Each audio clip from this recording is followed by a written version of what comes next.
Assalamualaikum warahmatullahi wabarakatuh. Apa kabar adik-adik pada siang hari ini? Semoga semuanya sehat ya. Oke, kita kembali lagi belajar bersama pada mata kuliah anatomi fisiologi. Dan pada hari ini kita akan belajar bersama-sama tentang anatomi fisiologi sistem urinaria. Sebelum kita belajar ke sistem urinaria, kita akan sedikit mengingat tentang sistem ekskresi. Bahwa fungsi sistem ekskresi pada tubuh manusia itu adalah mengeluarkan zat-zat sisa metabolisme. Jadi sistem ekskresi itu akan mengeluarkan semua zat-zat yang sudah tidak berguna, yang sudah tidak dimanfaatkan oleh tubuh untuk dikeluarkan. Nah, apa saja organ yang masuk ke dalam sistem ekskresi? Yang pertama adalah ginjal, yang kedua kulit, yang ketiga adalah organ paru-paru, yang keempat adalah liver atau hati. Itu semua adalah pendukung pada sistem ekskresi. Kita sering dengar ya bahwa banyak orang yang menganjurkan kita untuk minum air putih 8 gelas sehari. Kenapa harus 8 gelas? Karena itu memang sudah diperhitungkan kebutuhan cairan pada manusia dewasa normal sehari itu kurang lebih 8 gelas. Pada prinsipnya kebutuhan cairan setiap orang itu berbeda-beda, tergantung dari jenis kelamin, tergantung dari aktivitas, tergantung dari sedang sakit atau tidak. Ada banyak hal yang membuat seseorang itu kebutuhan cairannya akan berbeda-beda. Dosis sebenarnya adalah kebutuhan cairan per hari itu adalah 0,03 liter per kilogram berat badan. Jadi misal berat badan 50 kilogram, maka kita kalikan saja 0,03 liter kali 50, jadinya kurang lebih 1,5 liter per hari. Nah, 1,5 liter per hari itu kalau digelaskan kurang lebih 8 gelas, 1,5 sampai 2 liter itu kalau kurang lebih 8 gelas.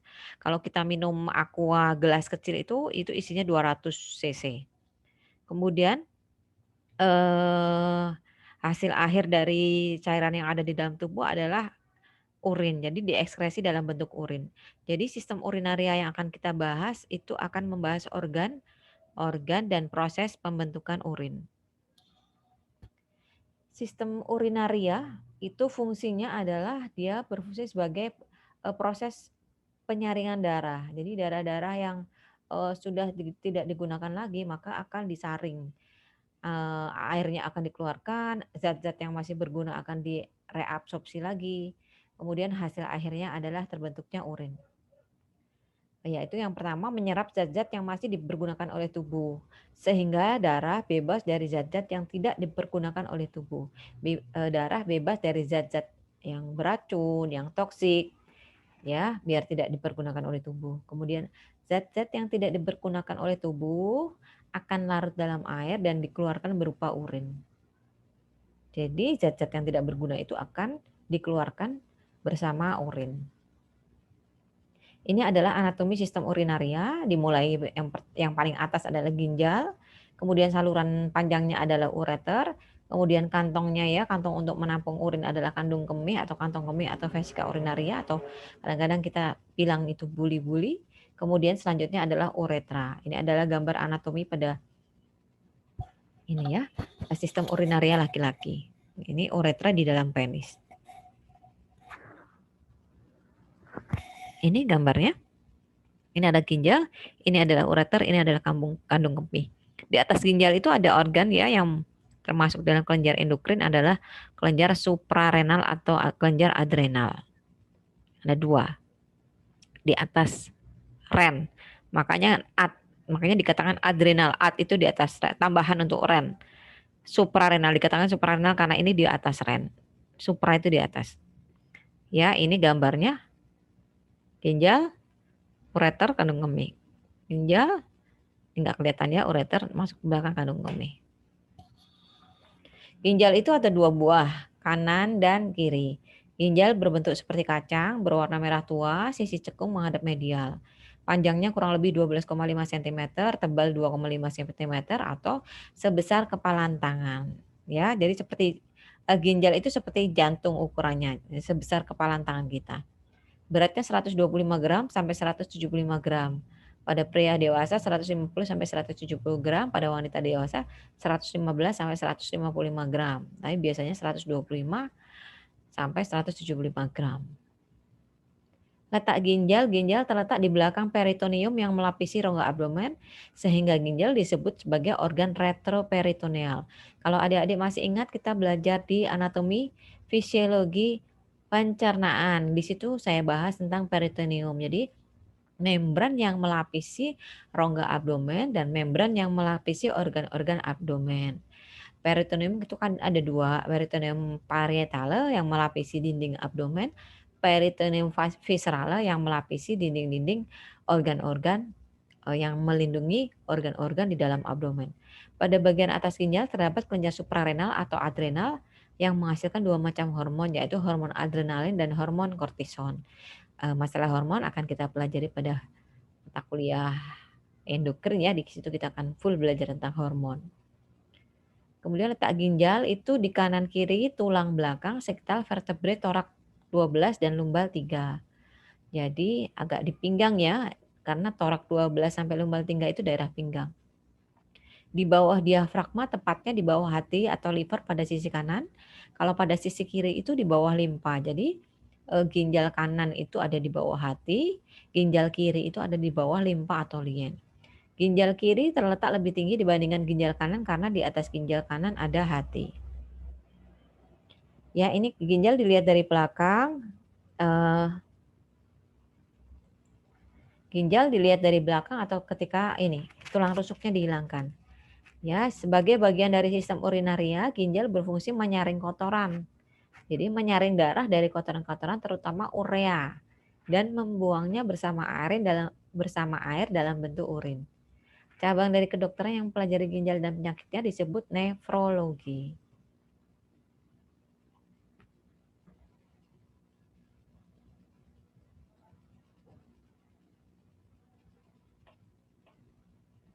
Sebentar, lapisan ginjal.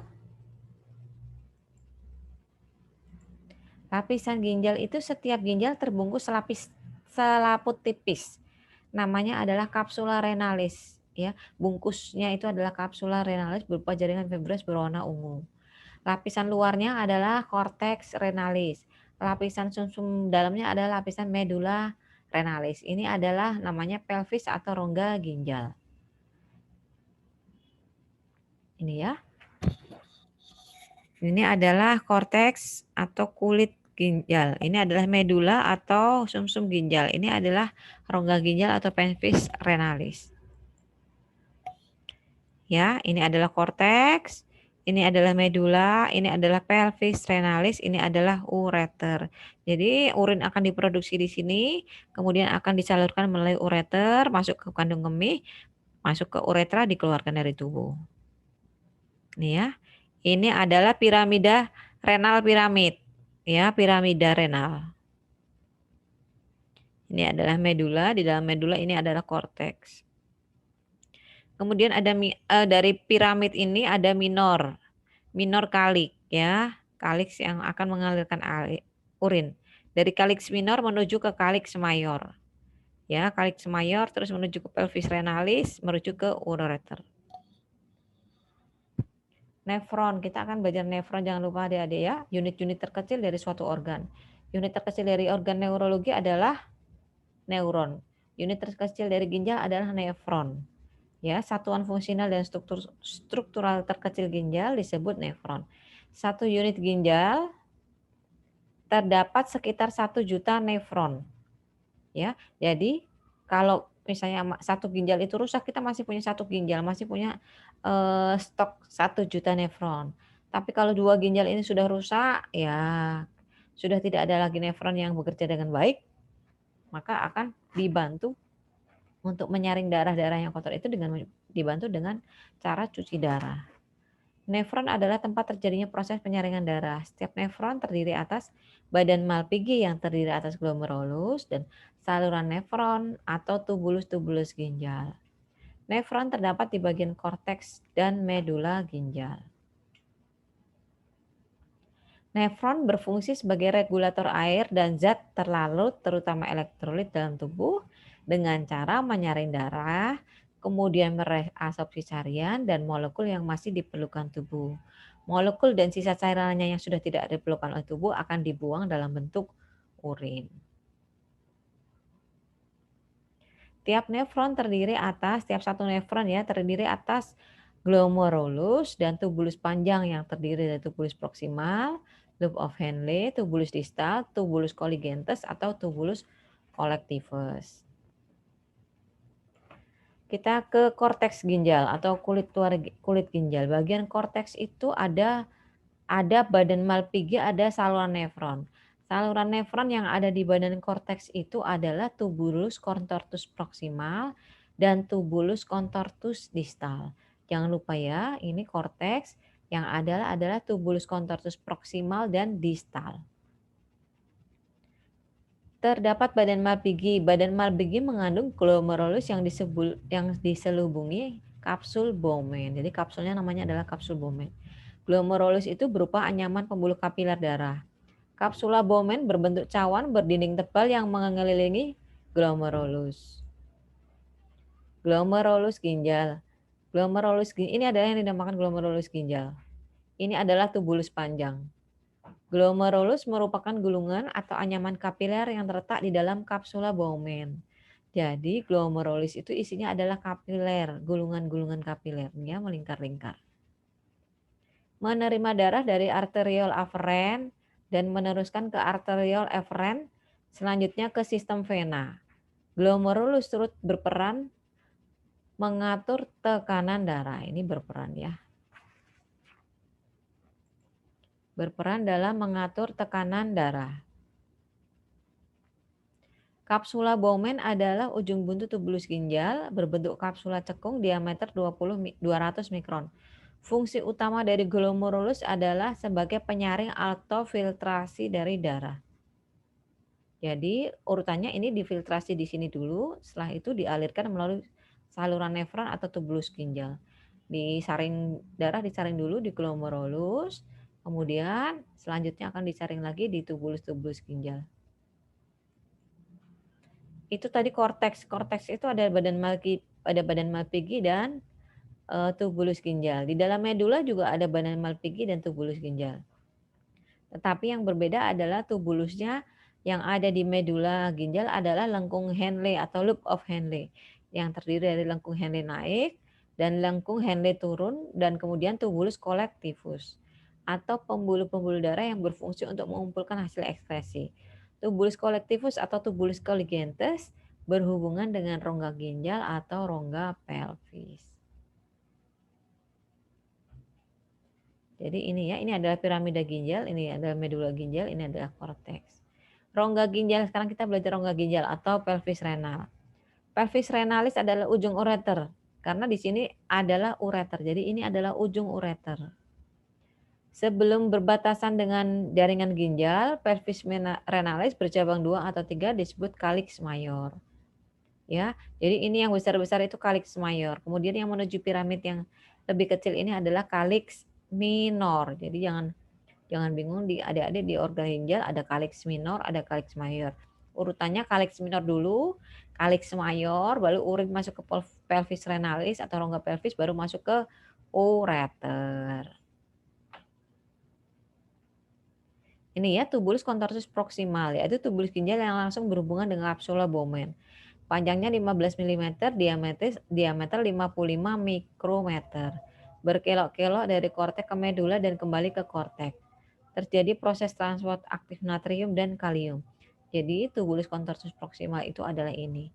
Setelah badan Malpighi atau glomerulus, maka yang ada di situ adalah tubulus contortus proximal. Ansa atau lengkung Henle. Ada loop turun, ada loop naik. Ya, bentuknya lurus dan tebal, diteruskan ke segmen tipis, dilanjutkan ke segmen tebal panjangnya 12 mm. Total panjang ansa Henle adalah 2 sampai 14 mm. Ya, 12 sampai 14 mm. Setelah tubulus proximal, loop on Henle kemudian adalah tubulus contortus distal. Bagian ginjal yang berbelok dan letaknya jauh dari kapsula Bowman, panjangnya 5 mm. Tubulus ginjal dari masing-masing nefron bermuara pada ductus colligentes. Jadi setelah distal, setelah tubulus distal, maka akan masuk ke dalam tubulus colligentes atau tubulus collectivus. Tubulus colligentes atau tubulus collectivus merupakan bagian pengumpul yang akan menerima cairan dan zat terlarut dari tubulus distal. Masing-masing ductus colligentes berjalan melalui korteks dan medula ginjal ya. Ini adalah tubulus collectivus. Jadi setelah distal akan masuk urinnya ke dalam tubulus collectivus atau tubulus colligentes. Vaskularisasi atau aliran darah ginjal. Pada setiap organ biasanya selalu ada arteri dan vena, ya. Kemudian ada saraf. Jadi sudah satu paket. Arterinya apa, venanya apa, sarafnya apa, nervusnya apa. Pada ginjal arterinya adalah arteri renalis, cabang langsung dari aorta abdominal. Sedangkan venanya adalah vena renalis yang merupakan cabang dari vena cava inferior. Masih ingat tidak vena cava inferior itu letaknya di mana? Vena cava inferior yang adalah vena besar yang akan membawa semua darah kembali masuk ke jantung. Semua darah yang berasal dari ekstremitas bawah yang akan dibawa masuk oleh vena cava inferior masuk ke atrium kanan. Ya, jadi ini urutannya. Cabang dari aorta abdominal adalah arteri renalis kiri dan kanan. Cabangnya menjadi arteri interlobaris, kemudian menjadi arteri arcuata, kemudian menjadi arteri interlobularis. Ini lobaris ya, ini lobularis. Kemudian ini adalah penjelasan dari tadi.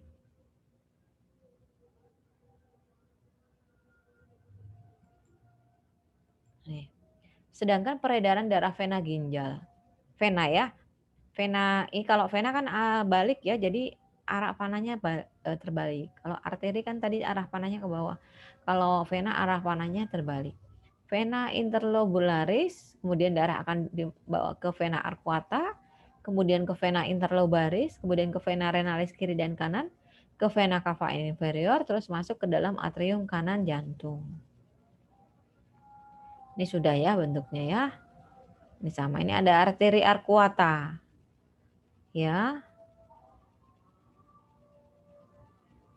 Ini arteri renalis, arteri lobaris, arteri arcuata, arteri interlobularis. Persarafan ginjal adalah nervus renalis yang bersifat vasomotor. Saraf ini berfungsi untuk mengatur jumlah darah yang masuk ke dalam ginjal. Saraf ini berjalan bersamaan dengan pembuluh darah yang masuk ke ginjal. Apa sih fungsi ginjal? Fungsi ginjal itu banyak sekali dan semuanya penting. Fungsi ginjal itu dia akan berperan dalam keseimbangan cairan, mengatur volume plasma dan volume air, keseimbangan elektrolit, menyaring zat-zat kimia yang masih berguna bagi tubuh, baik itu natrium, fosfor, dan kalium, dan mengembalikannya ke saluran peredaran darah. Fungsi ketiga adalah fungsi ekskresi, mengeluarkan sisa metabolisme. Fungsi selanjutnya adalah keseimbangan asam basa, mengeluarkan urin yang bersifat basa ataupun asam. Menghasilkan zat-zat eritropoietin, kalsitriol, dan renin.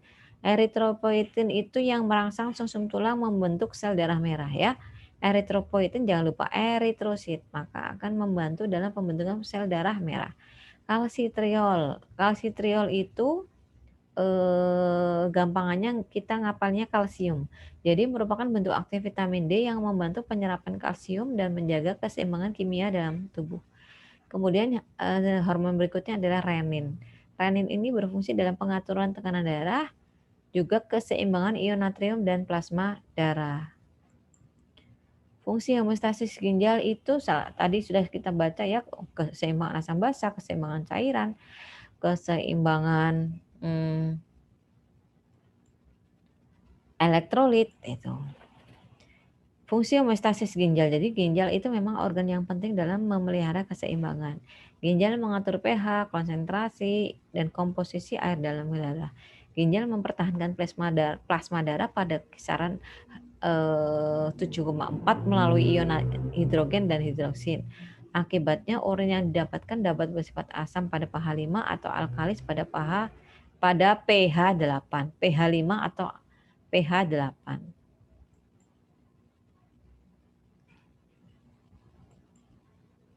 Ginjal merupakan pengatur utama keseimbangan cairan yang menerima 170 liter darah untuk disaring setiap hari. Produksi urin untuk semua usia adalah 1 cc per kilogram berat badan. Pada orang dewasa, produksi urin sekitar 1,5 liter per hari. Kemudian jumlah urin yang diproduksi oleh ginjal dipengaruhi oleh ADH atau antidiuretik hormon dan aldosteron. Ya. Jadi fungsi kerja aldosteron apa? Dia berfungsi dalam keseimbangan natrium dan kalium. Ya, hormon aldosteron akan dikendalikan oleh hormon pituitari, kelenjar pituitari. Kelenjar pituitari akan dikendalikan oleh hipotalamus. Nih. Fungsi keseimbangan ginjal. Kelenjar pituitari mensekresi hormon antidiuretik atau vasopressin untuk menekan sekresi air sehingga terjadi perubahan tingkat absorpsi air pada tubuh ginjal. Jadi prinsipnya pada intinya adalah saat tubuh kekurangan cairan, konsentrasi air di dalam tubuh menurun, maka tubuh akan memberikan peringatan kepada ya hormon antidiuretik itu agar dikeluarkan atau disekresi. Ya, sekresi ADH meningkat dan dialirkan oleh darah menuju ginjal, maka ADH akan meningkatkan permeabilitas sel terhadap air dan permeabilitas saluran pengumpul. Jadi, ketika tubuh sudah kekurangan air, maka hormon ADH ini akan dikeluarkan. Sehingga apa? Sehingga cairan sisa yang ada di dalam tubuh tidak terus-menerus dikeluarkan ke luar tubuh. Ditahan. Jadi ADH antidiuretik hormon itu menahan cairan biar tidak keluar lewat pipis, keluar lewat keringat, dan lain-lain. Kemudian ini adalah fungsi ginjal pada keseimbangan asam basa. Jadi ginjal turut berperan dalam mempertahankan keseimbangan asam basa dengan mengatur keluaran ion hidrogen dan ion bikarbonat dalam urin sesuai kebutuhan. Ya. Selain ginjal yang ikut berfungsi dalam keseimbangan asam basa adalah paru-paru dengan mengekskresi ion hidrogen dan karbon dioksida. Selanjutnya adalah sistem buffer kimia dalam tubuh. Ketika asidosis terjadi kelebihan hidrogen dan pH menjadi turun, maka ginjal mereabsorpsi bikarbonat dan mengeluarkan ion hidrogen.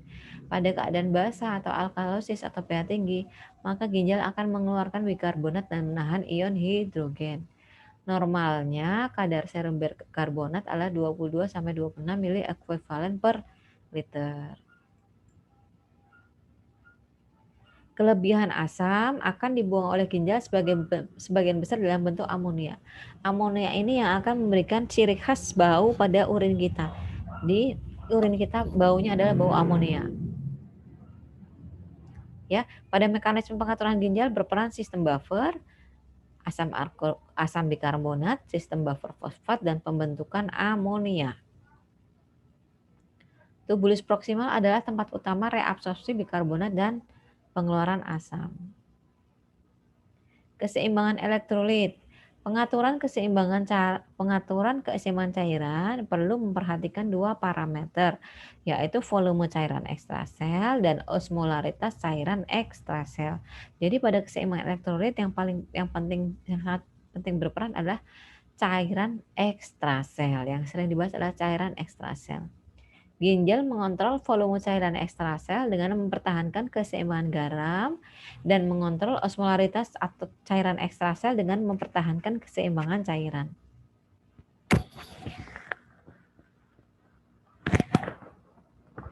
Ginjal mempertahankan keseimbangan ini dengan mengatur keluaran garam dan air dalam urin sesuai kebutuhan untuk mengkompensasi asupan dan kehilangan abnormal dari air dan garam tersebut. Itu tadi organ ginjal. Kita akan berpindah ke saluran panjang. Di bawah ginjal yang disebut ureter. Organ berbentuk tabung kecil untuk mengalirkan urin dari ginjal ke dalam vesika urinaria. Perpanjangan tubuler berbasangan dan berotot dari pelvis renalis yang merentang sampai vesika urinaria. Tiap ureter panjangnya 25 sampai 30 cm, diameternya 4 sampai 6 mm, kecil sekali. Dinding ureter terdiri atas 3 lapisan jaringan, yaitu lapisan luar atau lapisan fibrosa, lapisan tengah atau lapisan otot polos sirkuler, lapisan dalam adalah mukosa bagian dalam. Lapisan otot memiliki aktivitas peristaltis yang mendorong urin melalui ureter. Jadi peristaltik itu seperti gerakan mendorong ya, seperti yang makanan di dalam lambung. Ini adalah gerakan peristaltik atau gerakan mendorong sehingga mendorong air urin melalui ureter. Ureter, setiap ureter akan masuk ke kandung kemih melalui sphincter. Sphincter jangan lupa ya, sphincter itu pintu yang bisa buka nutup. Jadi sphincter adalah suatu struktur muskuler berotot yang bisa membuka sehingga air kemih bisa lewat dan menutup sehingga air kemih tidak bisa keluar. Air kemih yang secara teratur mengalir akan terkumpul di dalam kandung kemih. Ini ada gambar ya. Kemudian selanjutnya adalah vesika urinaria. Vesika urinaria atau kandung kemih adalah organ muskuler berongga. Jadi vesika urinaria itu sebagian besar penyusunnya adalah otot muskuler yang berfungsi sebagai kontainer atau penyimpan atau menampung urin sementara. Lokasinya pada laki-laki terletak tepat di belakang simfisis pubis dan di depan rektal. Simfisis pubis itu tulang kemaluan. Pada perempuan terletak agak di bawah uterus di depan vagina. Struktur vesika urinaria ada 4.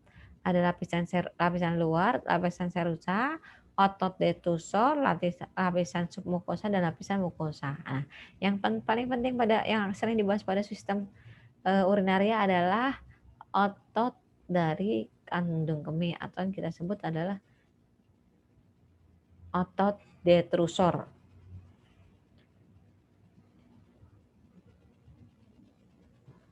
Ya, ini adalah otot detrusor.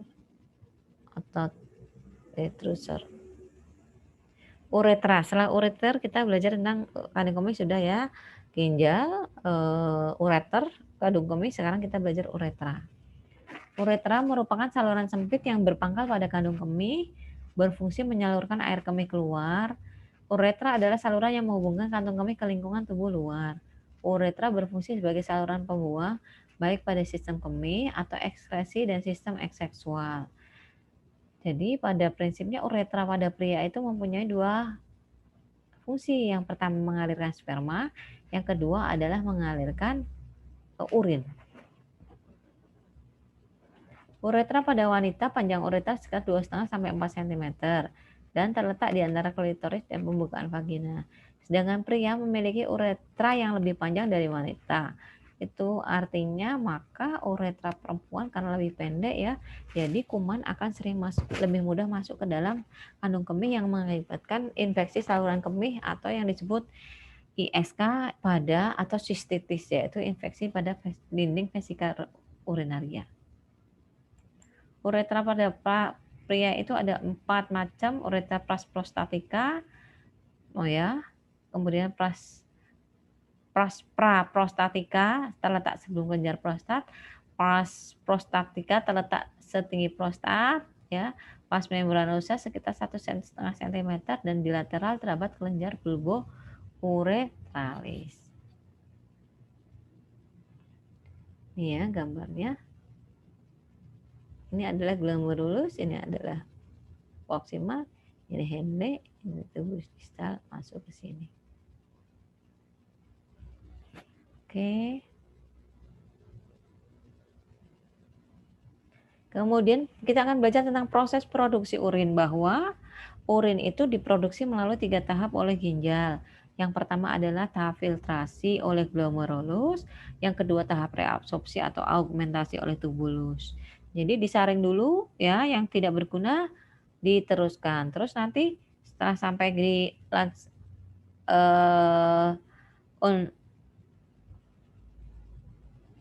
Ansa Henle, kemudian sampai pada Ansa Henle akan direabsorpsi kembali. Kemudian pada tubulus distal akan dilakukan augmentasi atau sekresi. Filtrasi oleh glomerulus, penyaringan cairan darah kecuali protein. Karena protein itu tidak boleh ada di dalam urin. Kalau sampai di urin ada protein berarti terjadi kebocoran glomerulus. Ya, ada gangguan di ginjal.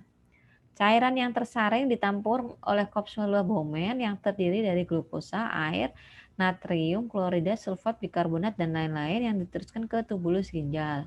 Filtrasi terjadi pada kapiler glomerulus. Jangan lupa ya, Dik. Tahap filtrasi terjadi pada reaksi glomerulus. Kemudian filtrasi udah ya, selain penyaringan di glomerulus terjadi pula pengikatan kembali sel-sel darah, keping darah dan sebagian protein plasma. Jadi yang masih berguna diabsorpsi lagi, yang tidak berguna dilanjutkan untuk dibuang. Bahan-bahan kecil terlarut dalam plasma seperti glukosa, asam amino, amonium, natrium, kalium, klorida, bikarbonat, garam lain dan urea melewati saringan dan menjadi bagian dari endapan. Kemudian ini adalah reabsorpsi oleh tubulus. Terjadi penyerapan kembali sebagian besar glukosa, natrium, klorida, fosfat, dan ion bikarbonat. Jadi terjadi penyerapan kembali atau reabsorpsi. Proses pasif yang dikenal dengan obligatory reabsorpsi terjadi pada tubulus atas. Sedangkan pada tubulus ginjal bagian bawah terjadi kembali penyerapan natrium dan ion bikarbonat. Bila diperlukan akan diserap kembali ke dalam tubuh manusia. Penyebarannya terjadi secara aktif dikenal dengan reabsorpsi fakultatif dan sisanya dialirkan pada papilla renalis. Volume urin manusia hanya 1% dari filtrat glomerulus.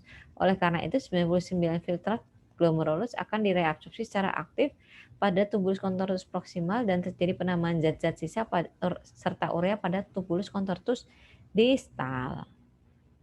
Ya, reabsorpsi terus. Yang dibuang itu direabsorpsi yang masih bersih. Augmentasi atau sekresi tubular adalah proses penambahan zat sisa atau tidak diperlukan oleh tubuh ke tubulus contortus distal. Jadi augmentasi diawali pada tubulus contortus distal. Fungsinya untuk mengeluarkan zat-zat yang tidak berguna. Ion hidrogen, kalium, amonia, urea, kreatinin, dan racun ke dalam lumen tubulus melalui proses difus. Komposisi urin yang dikeluarkan lewat ureter adalah 96% air, 15% garam, 2,5% urea, dan sisa substansi lain, misalnya pigmen empedu yang berfungsi yang memberi warna dan bau pada urin. Sisa penyerapan urin kembali yang terjadi pada tubulus dan diteruskan ke pilar ginjal, selanjutnya diteruskan ke ureter masuk ke vesika urinaria. Ya, ini yang merah itu penyerapan. Ya, sampai tubulus distal masih terjadi penyerapan. Nah, ini yang hijau dan biru ini adalah penambahan. Biar kita nggak datang semua.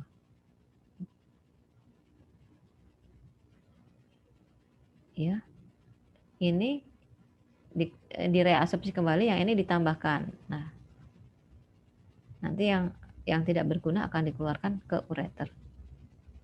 Hormon-hormon yang mempengaruhi pembentukan urin adalah hormon aldosteron, antidiuretik atau ADH atau vasopressin, prostaglandin, dan glukokortikoid.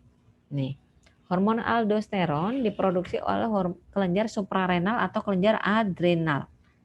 Ya, fungsinya adalah meningkatkan absorpsi natrium.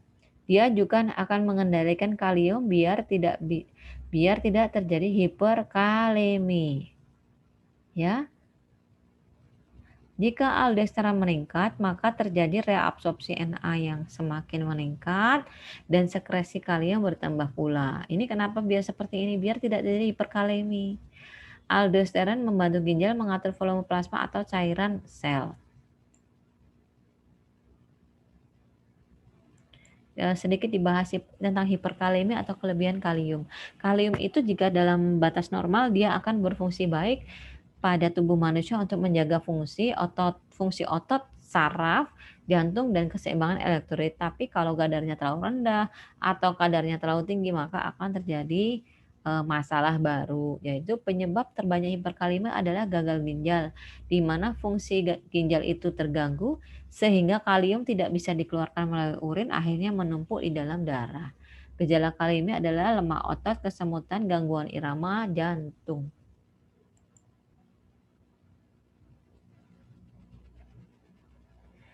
Ini, kemudian ADH atau vasopressin.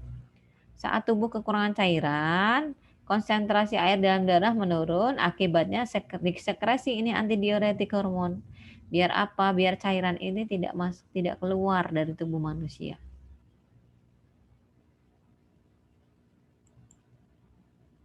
Oh ini. Hormon lain adalah prostaglandin dan glukokortikoid. Prostaglandin ginjal berperan dalam mengatur sirkulasi ginjal, reabsorpsi natrium, dan efek ginjal pada ADH.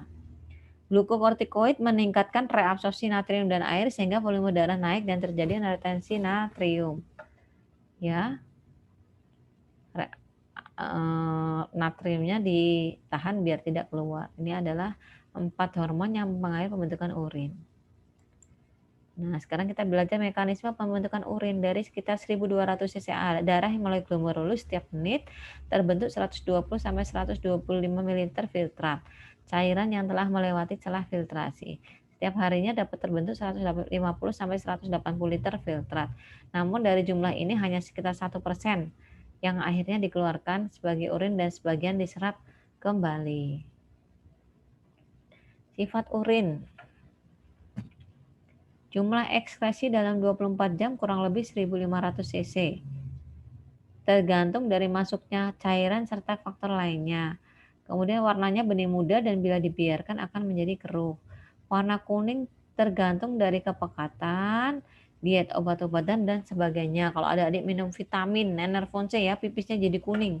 Karena di situ ada selaput gula yang berwarna kuning. Bau khas urin dibiarkan terlalu lama akan berbau amonia. Jadi amonia ini akan memberikan ciri khas bau urin. Kemudian berjenis 1.015 sampai 1.020. pH urin normal pada angka 4,5 sampai 8. Rata-ratanya 6. Sedangkan nilai pH urin netral adalah 7. pH urin dinyatakan asam saat berada di bawah angka 5 dan dinyatakan basa saat berada di atas angka 8. Jadi kalau kurang dari 5 itu asam, di atas 8 itu basa. Bila reaksi asam terlalu akan menjadi alkalis, tergantung pada diet sayur. Ya, contohnya sayur menyebabkan reaksi alkalis dan protein memberi reaksi asam. Komposisi urin terdiri dari 95% air. Zat-zat sisa ada sisa nitrogen, urea, amonia, dan kreatinin. Ada elektrolit natrium, kalsium, NH3, bikarbonat, fosfat, dan sulfat. Kemudian yang penting adalah adanya pigmen atau bilirubin atau urobilin. Ini adalah faktor-faktor yang berada di faktor-faktor yang mempengaruhi produksi urin. Ada hormon antidiuretik, ada usia balita lebih banyak produksi urin, lansia lebih sedikit dalam produksi urin. Gaya hidup dan aktivitas, misalnya olahraga, maka akan mempengaruhi produksi urin. Kondisi kesehatan, misalnya sakit. Psikologis, cemas, itu juga bisa bikin gangguan keseimbangan cairan karena orangnya sering pipis, rasanya pengen pipis aja pada stres. Kemudian cuaca dingin, maka kita akan jarang minum karena kita tidak butuh cairan banyak. Tapi kalau suhu panas, maka kita akan membutuhkan cairan lebih banyak lagi. Terus jumlah air yang diminum itu juga mempengaruhi faktor-faktor yang memproduksi asam urin. Ya. Kemudian mikturasi, apa sih mikturasi? Mikturasi adalah proses miksi atau proses pipis atau proses buang air kecil. Mikturasi adalah proses pembuangan urin dari dalam tubuh. Timbulnya refleks rasa ingin buang air kecil atau BAK bila tertimbun urin 200 sampai 300 cc dalam vesika urinaria. Proses miksi dimulai dari ginjal, ureter, vesika urinaria, dan kemudian uretra. Proses miksi dimulai ketika terjadinya distensi kandung kemih, yaitu ketika kandung kemih itu sudah berisi kurang lebih 250 cc, maka otot-otot kandung kemih akan berkontraksi. Ya, kemudian akan terjadi relaksasi sphincter internus, relaksasi sphincter externus, maka urinnya akan dialirkan keluar dari kandung kemih atau vesika urinaria. Kontraksi kandung kemih dan relaksasi sphincter dihantarkan oleh serabut saraf simpatis. Persarafan vesika urinaria yaitu berasal dari saraf torakolumbal dan kranial dari sistem saraf otonom. Volume urin yang wajib dikeluarkan individu perharinya dalam keadaan normal dipengaruhi oleh osmolaritas minuman atau makanan yang diminum. Misal kita minum 1 liter air laut, maka dengan konsentrasi 2400, maka volume urin yang dapat dikeluarkan dapat dihitung dengan 2400 dibagi 1200. 1200 sama dengan 2 liter. Jadi volume urin yang wajib dikeluarkan, wajib diminum, wajib dikeluarkan sekitar 2 liter. 1200 merupakan kemampuan pemengkatan urin maksimal. Jadi ini miliosmol air laut ya. Ini adalah glomerulus ya. Ini arteri aferen, ini arteri eferen. Aferen yang menuju ginjal, eferen yang mengeluarkan ginjal. Ini adalah sama ya, tadi ini adalah gambar korteks. Ini gambar medula, ini gambar pelvis renal, ini yang merah adalah arteri, yang biru adalah vena, ini ada piramida renal, ya. Kemudian setelah dari pelvis renal, urin diproduksi mulai dari korteks, medula, masuk ke ruang pelvis, masuk ke ureter. Oke adik-adik, sudah selesai. Itu tentang sistem anatomi fisiologi sistem urinaria. Yang sepertinya lebih mudah dipelajari dibandingkan sistem saraf, dibandingkan sistem jantung kardiovaskular. Ya, silakan dipelajari, silakan jika ada yang tidak bisa kurang paham bisa ditanyakan saya melalui chat WA boleh ya. Minta nomor WA saya ke penanggung jawab kelas, silahkan kalau ada yang tidak bisa dipahami. Karena mohon maaf kuliah kali ini bersifat daring, online, sehingga saya tidak bisa menjelaskan, tidak bisa berdiskusi dengan lebih baik dibandingkan dengan kalau kita belajar bersama di kelas. Semoga bermanfaat untuk adik-adik. Semoga bermanfaat untuk adik-adik. Mohon maaf apabila dalam menerangkan kurang sempurna, kurang jelas. Ya, selamat belajar. Terima kasih. Saya akhiri. Wassalamualaikum warahmatullahi wabarakatuh.